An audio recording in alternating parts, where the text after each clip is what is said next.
सोनम और राजा रघुवंशी का परिवार पुलिस थाने में मिले आमने सामने और फिर जो हुआ उसे देखकर पुलिस का भी दिमाग पूरी तरीके से चकरा गया। जय हिंद दोस्तों, मैं हूं आपके साथ जुनैद भाटी और आप देख रहे हैं the news fever. Sonam Raghuvanshi मामले में बहुत सारे नए अपडेट्स निकलकर सामने आए हैं। वैसे तो इस केस में नए नए अपडेट्स रोजाना निकलकर सामने आ रहे हैं, लेकिन अब बहुत सारे अपडेट्स ऐसे भी हैं जो आपको जानने बहुत ज्यादा जरूरी हैं। शायद इन सारे खुलासों को सुनकर आपके भी पुलिस की तरह होश उड़ जाएं। आज मैं आपको इस वीडियो में बताने जा रहा हूं कि कैसे जब सोनम रघुवंशी और राजा रघुवंशी का परिवार पुलिस थाने में एक दूसरे के आमने सामने था तो ऐसा क्या हुआ जिसने पुलिस के भी होश उड़ा कर रख दिए। और सोनम रघुवंशी के नार्को टेस्ट को लेकर भी बहुत बड़ी अपडेट सामने आई है। सोनम रघुवंशी का नार्को टेस्ट होगा कि नहीं होगा, और अगर सोनम रघुवंशी का नार्को टेस्ट होता है तो उसके बाद सोनम को क्या सजा हो सकती है। और एक और अपडेट है जो कि है कि सोनम रघुवंशी के दो साथियों को अब पुलिस ने छोड़ दिया है, यानी कि अब इस केस में छोड़ने छुड़ाने का सिलसिला शुरू हो गया है। तो इसी बचने बचाने के चक्कर में कहीं ऐसा न हो जाए कि इस केस के मुख्य आरोपी पुलिस के हाथों से निकलकर चले जाएं और राजा को इंसाफ मिले ही ना। तो आप अगर चाहते हैं कि राजा को न्याय मिलना चाहिए तो अभी कमेंट सेक्शन में जस्टिस फॉर राजा रघुवंशी और पेनल्टी फॉर सोनम जरूर लिख दें। तो दोस्तों, इस केस में जो नया अपडेट निकलकर सामने आया है वो सबसे पहला अपडेट यही है कि सोनम रघुवंशी और राजा रघुवंशी के पूरे परिवार को पुलिस ने थाने में बुलाया था। थाने में बुलाने के बाद ये दोनों का परिवार आमने सामने था। जब ये दोनों आमने सामने थे तो सबसे पहले तो सोनम रघुवंशी की मां को इस पूरे परिवार को देखकर इतना ज्यादा गुस्सा आया और वो गुस्सा उनकी आंखों के आंसुओं के जरिए निकल रहा था। वो गिड़गिड़ा कर पुलिस थाने में ही रोने लगी। राजा रघुवंशी की मां का कहना था कि सोनम ने मेरे बेटे के साथ बिल्कुल भी अच्छा नहीं किया है, और उन्हीं के सामने सोनम रघुवंशी के पिता देवी सिंह खड़े थे। देवी सिंह शुरुआत से ही ये कहते हुए नजर आ रहे हैं कि सोनम रघुवंशी ने कुछ नहीं किया है, सोनम रघुवंशी बिल्कुल इनोसेंट है, वो राजा रघुवंशी की हत्या कर ही नहीं सकती है। सोनम के पिता का ये भी कहना है कि वो मेरी बेटी है, मैं उसे बचपन से जानता हूं, मैं ये भी जानता हूं कि मेरी बेटी किस हद तक जा सकती है। लेकिन जब सारे सबूत सोनम के खिलाफ हैं, सारी स्क्रिप्ट निकलकर पुलिस ने सामने रख दी है, तो फिर उसके बाद भी देवी सिंह आखिर ऐसा कैसे कह सकते हैं कि मेरी बेटी ने कुछ नहीं किया है। उन्हीं की बेटी ने, राज कुशवाहा, जैसा कि मैंने आपको पहले भी बताया था कि वो एक नौकर की हैसियत रखने वाला लड़का जिसकी सैलरी 20,000 रुपए है, उसी के प्रेम प्रसंग में पड़कर उसने राजा रघुवंशी की हत्या कर दी, ऐसा इन दोनों ने पुलिस के सामने और जज के सामने कहा है। लेकिन फिर भी देवी सिंह ये मानने को तैयार नहीं है। गोविंद रघुवंशी शुरुआत से कहता है कि मेरी बहन को फांसी की सजा होनी चाहिए क्योंकि उसने मेरे जीजाजी राजा रघुवंशी की हत्या की है। लेकिन अब गोविंद रघुवंशी भी अपने पिता देवी सिंह की बातों में आता हुआ नजर आ रहा है। उसका कहना है कि वो शिलोंग जेल जाना चाहता है अपनी बहन से मिलने के लिए। जैसे जैसे रक्षाबंधन करीब आ रहा है वैसे वैसे सोनम और गोविंद का जन्मदिन भी करीब आ रहा है। 20 अगस्त को इन दोनों का जन्मदिन भी है, तो रक्षाबंधन से पहले गोविंद अब जेल के लिए रवाना होना चाहता है अपनी बहन से मिलने के लिए। वो गाड़ी में बैठेगा और शिलोंग जाएगा। शिलोंग में जाके वो अपनी बहन से मिलेगा, उससे बात करेगा, दोनों के बीच में बातें होंगी तो नए नए आइडियाज निकल कर सामने आएंगे। तो क्या गोविंद रघुवंशी ने पुलिस को बेवकूफ समझा है क्या वो ऐसे ही गोविंद रघुवंशी को सोनम से मिलने देंगे और इनको और ज्यादा प्लानिंग करने देंगे? एक भोले भाले लड़के की जान लेने वाली लड़की की आखिर इतनी ज्यादा कैसे सुनी जा सकती है? सबसे पहले तो सबसे बड़ी गलती यही हुई है कि सोनम रघुवंशी को जेल में मोबाइल फोन दे दिया गया है। उसे इजाजत दी गई है हफ्ते में एक बार फोन पे बात करने की। अब अगर सोनम रघुवंशी अपने परिवार से बात करती है तो उसका परिवार सोनम को सिखाएगा, या फिर सोनम उनको नई नई मनगढ़ंत कहानियां बताकर बताएगी, जैसे कि उसने पुलिस को बताया था कि वो गाजीपुर अपने आप आ गई। गाजीपुर में उसको पता ही नहीं है कि उसका पति कहां चला गया, और उसने पुलिस को पूरी तरीके से घुमाने की कोशिश की थी। लेकिन शिलोंग पुलिस की तगड़ी इन्वेस्टिगेशन और अच्छी छानबीन के जरिए राजा रघुवंशी की लाश को ढूंढ लिया गया था, जबकि सोनम ने कभी नहीं सोचा था कि राजा रघुवंशी की लाश पुलिस को मिल भी सकती है, क्योंकि लाश को इतनी बुरी तरीके से बिगाड़ दिया गया था कि वो परिवार के क्या पुलिस के भी पहचान में ना सकी। लेकिन शिलोंग पुलिस की मेहनत के जरिए राजा रघुवंशी की लाश पहचान ली गई, और अब जो दो किरदार थे, जो बहुत मुख्य किरदार थे, उनको पुलिस ने छोड़ दिया है। एक का नाम है लोकेंद्र सिंह तोमर तो दूसरे का नाम है बलबीर।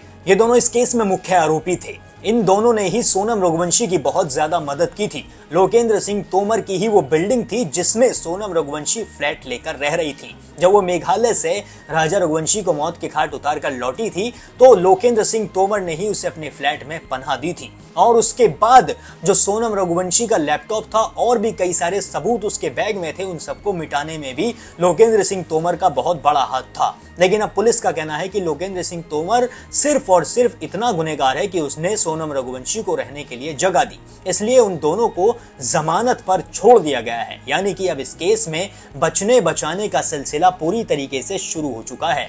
अब इस केस में इतने ज्यादा लोग बच रहे हैं तो ऐसा भी हो सकता है कि सोनम रघुवंशी भी बचकर निकल जाए, क्योंकि नार्को टेस्ट की बारी आ चुकी है। अब ऐसा भी हो सकता है कि सोनम रघुवंशी का नार्को टेस्ट हो जाए, क्योंकि राजा रघुवंशी का पूरा परिवार इस बात पर ठन गया है कि वो सोनम रघुवंशी का नार्को टेस्ट करा कर ही रहेगा। लेकिन इससे पहले इन दोनों परिवारों को पुलिस थाने में बुलाया गया। पुलिस थाने में बुलाकर इन दोनों की सहमति से जो 15 लाख रुपए के गहने राजा रघुवंशी के परिवार ने सोनम रघुवंशी को उपहार के तौर पर दिए थे, जैसे कि एक दुल्हन को दिए जाते हैं, उसमें गले का हार भी था, हाथों के कंगन भी थे, पैरों की पायल भी थी, मांग टीका भी था, बहुत सारी चीजें थी। अब ये सारी चीजें, सारे गहने सोनम रघुवंशी के परिवार ने राजा रघुवंशी के परिवार को वापस लौटा दिए हैं।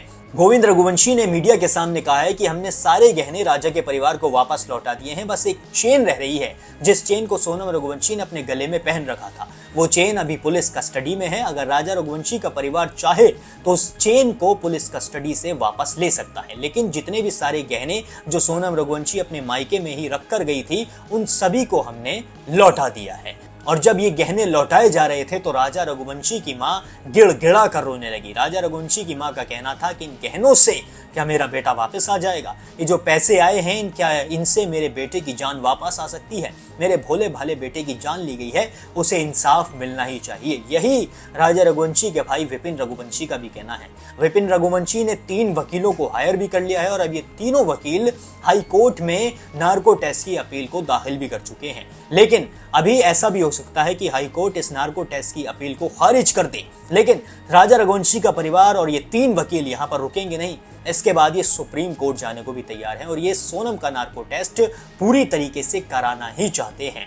जबकि सोनम रघुवंशी को मोबाइल भी मिल गया है, 2 किरदार ऐसे भी जो मुख्य आरोपी थे उन दोनों को भी छोड़ दिया गया है। और अगर अब नार्को टेस्ट नहीं होता है तो सोनम रघुवंशी बचकर भी निकल सकती है, और अगर नार्को टेस्ट होता है तो इतने बड़े बड़े खुलासे निकलकर सामने आ जाएंगे जो सोनम और राज और या फिर उसके परिवार ने सपने में भी नहीं सोचा होगा। सोनम रघुवंशी के नार्को टेस्ट में यह भी निकल कर आ सकता है कि कहीं ऐसा ना हो कि सोनम ने प्रॉपर्टी और पैसे के लिए राजा की हत्या की हो, क्योंकि सोनम ने राजा से पहले शादी की थी, फिर उसके बाद उसे मौत के घाट उतारा। क्या पता ऐसा भी हो सकता है कि सोनम रघुवंशी ये चाहती हो कि मैं इससे शादी करने के बाद, इसकी धर्मपत्नी बनने के बाद इसे मार दूंगी, क्योंकि जब पति चला जाता है तो उसकी प्रॉपर्टी और पैसे की हकदार उसकी पत्नी होती है। और सोनम रघुवंशी ने किया भी कुछ ऐसा ही था।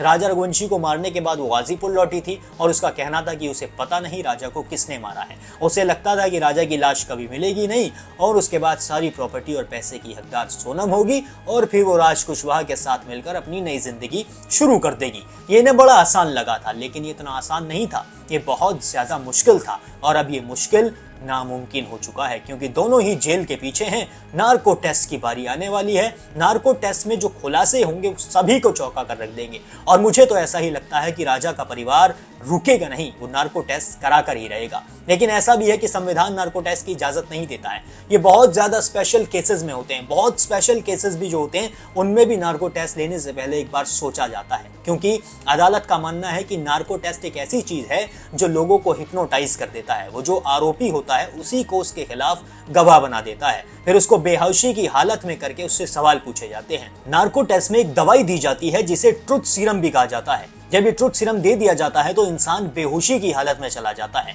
वो ऐसा हो जाता है जैसे कोई पेशेंट हो। जब किसी पेशेंट का इलाज चल रहा होता है तो उसे एक इंजेक्शन दिया जाता है जिससे उसका पूरा शरीर सुन्न हो जाता है और उसे दर्द का बिल्कुल भी एहसास नहीं होता है। इसी तरीके का ये ट्रुथ सीरम भी होता है। इसे देने के बाद इंसान की हालत बिल्कुल ऐसी होती है जैसे उसे हिप्नोटाइज कर लिया गया है और फिर उससे सवाल किए जाते हैं, फिर वो ऐसी ही हालत में सवालों के जवाब देता है। तो अदालत और संविधान का यही मानना है कि आरोपी को उसी के खिलाफ एक ऐसी हालत में जिसमें उसकी हालत हिप्नोटाइजेशन जैसी हो, उसमें उसके खिलाफ उसे गवाह नहीं बनाया जा सकता है। ये बहुत ज्यादा स्पेशल केसेस में इस्तेमाल होता है नार्को टेस्ट। तो अब देखना यही बाकी होगा कि सोनम रघुवंशी के केस में नार्को टेस्ट का इस्तेमाल किया जाएगा कि नहीं किया जाएगा, क्योंकि राजा रघुवंशी का परिवार तो बिल्कुल अपनी बात पर अटल है। उन्होंने अपनी बात को पत्थर की लकीर बना दिया है। उनका कहना है कि हमें नार्को टेस्ट चाहिए तो चाहिए। आप लोगों का भी यही कहना है। आप सबकी कमेंट्स में पढ़ता हूं, आप सब भी कमेंट्स में यही लिख रहे हैं कि नार्को टेस्ट होना ही चाहिए, हमें सोनम का नार्को टेस्ट चाहिए ही, तभी राजा रघुवंशी को इंसाफ मिल सकता है। और अगर आप चाहते हैं कि राजा को इंसाफ मिले तो कमेंट में पेनल्टी फॉर सोनम रघुवंशी जरूर लिखें। और मुझे ये भी बताएं कि अगली वीडियो आप किस टॉपिक पर चाहते हैं, क्योंकि मैं आप ही के लिए वीडियोस बनाता हूं। तब तक के लिए स्वस्थ रहिए, मस्त रहिए, और बाकी देश और दुनिया की सभी बड़ी खबरों के लिए अभी सब्सक्राइब कर लीजिए द न्यूज़ फीवर।